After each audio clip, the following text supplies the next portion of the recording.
Namaste. We think we are pinnacles of evolution. We have a high speed rail, cloud computing, and a heart transplant.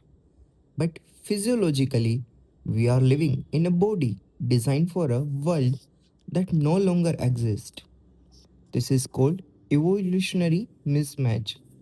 It is the original sin of the modern world. Kyle is the baseline. To understand why you feel anxious, tired, or disconnected, you have to understand the man who came before the clock. Why was Carl's mind so quiet? Because he lived in the immediate return environment. The research on anthropologists suggests James Woodburn a distinguish between a immediate and delayed return system. When Kyle hunts, he gets a food today. When he seeks a water, he drinks now. His brain receives a constant loop of effort and reward. You work for a paycheck that comes in a 30 days. You are studying for the degree that takes a 4 years. These delays create a cognitive debt, a constant background hum of a stress because the loop never closes. Kyle's spirituality was not a religion, it was a relationship.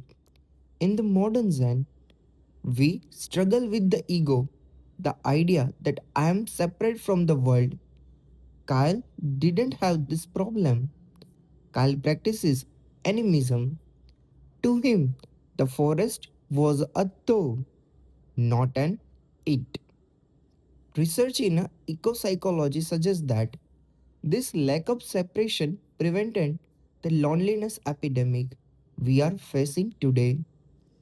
Kyle was never alone because the world was alive. Kyle's self was distributed across his tribes. If the tribe survived, he survived. This lowered the fear of individual death. How did Kyle's society function without a laws or a police? A theory of reciprocal altruism suggests that in a group of 30, reputation is the only currency. We can discuss like a social depth.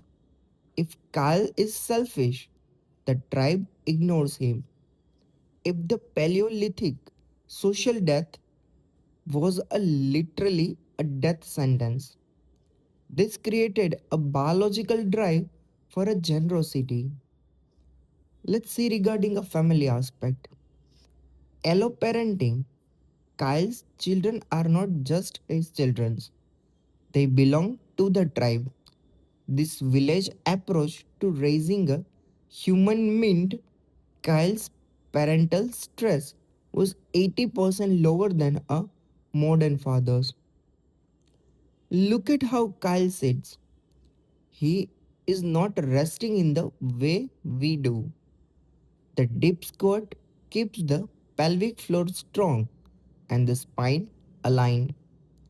Kyle eats over 200 varieties of plants and animals throughout the years.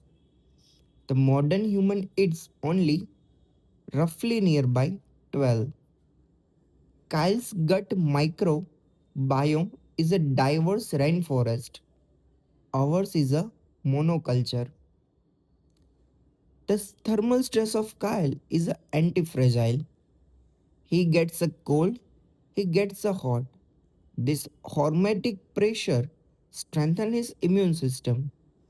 We live in a 22 degree centigrade, like 72-degree Fahrenheit, buildings years round, making our biological thermostat weak and lazy.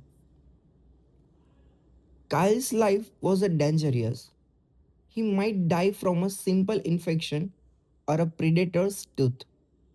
But while he lived, he was whole.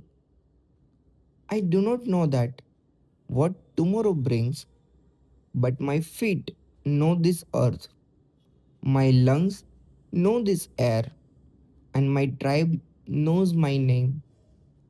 Are you sure your progress was a fair trade? Today, touch something natural, a stone, a tree, a dirt. For the 5 minutes, stop being consumer, start being a participant. Close the loop. See you in the next episode. Thank you.